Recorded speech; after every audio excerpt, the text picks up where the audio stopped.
So what's up, kamusta? Ayos ba tayo dyan? So nandito tayo ngayon sa may Mitsubishi San Rafael branch para sa update natin dito sa motorcycle na to.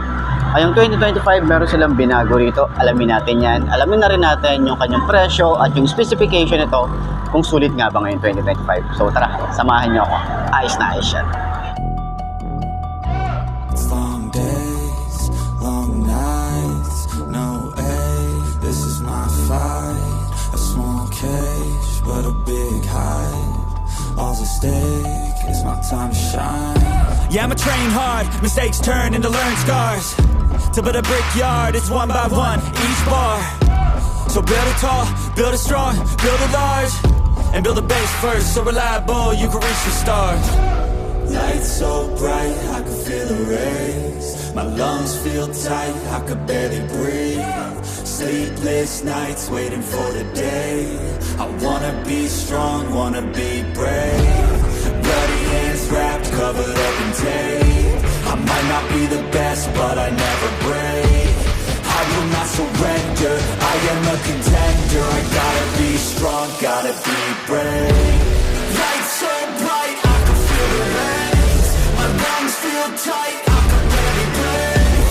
Sleepless nights, waiting for the day. I wanna be strong, wanna be brave. Bloody hands wrapped, covered up in tape. I might not be the best, but I never break. So yun na nga ngayong 2025 ay mauupuan ulit natin. And then yung mga binago kasi dito talaga, itong decals niya. Ayan. So sa specs, okay pa rin naman siya. Same pa rin naman dun sa dating design. So ayan, upuan natin. Dahil yung 5'2" ang ating height, maraming mga gustong bumili na kagaya ko yung height. Okay, so ganyan yung itsura niya kapag naka-side stand. Sobrang higang-higa. Okay. So mukhang hindi naman siya alanganin kapag pinark nyo sa mga mall or parking area. Ayan. So 5'2" ang ating height.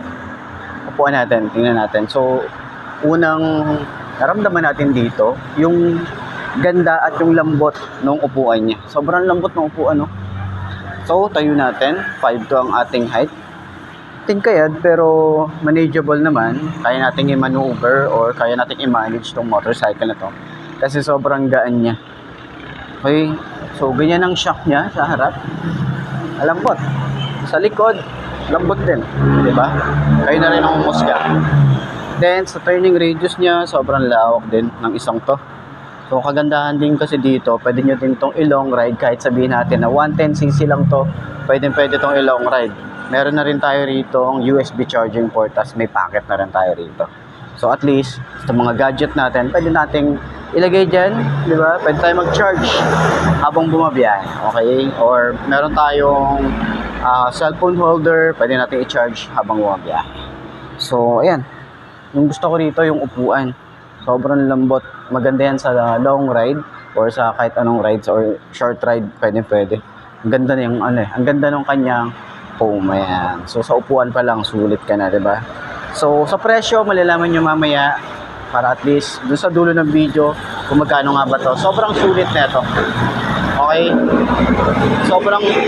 Sobrang sulit niya kasi nga sa ganung presyo, meron ka ng ganitong motorcycle mo forma, maganda yung kanyang mga upgrade din dito. So naka LED na rin or projected lamp na rin to, diba? So ayan, sa lahat ng mga gustong kumuha ng ganitong motorcycle, ilalagay ko yung contact number ni Mitsubishi San Rafael branch para at least rekta na kayo sa kanila mag-inquire or mag-ask kung ano yung mga kailangan nyo malaman, katulad ng mga requirements and magkano nga ba, kung magkano yung idadahon nyo or magkano yung gusto nyong i-down para at least mapa-quotation kayo ng magkano yung monthly nyo. Okay? So, sa cash, pwede din. So, ayan. Diba? Higang-higa siya, no? So, center stand natin. Check din natin kung magaan nga ba siya. Yun. Sobrang dali lang din niya ang i-center stand. Ayos.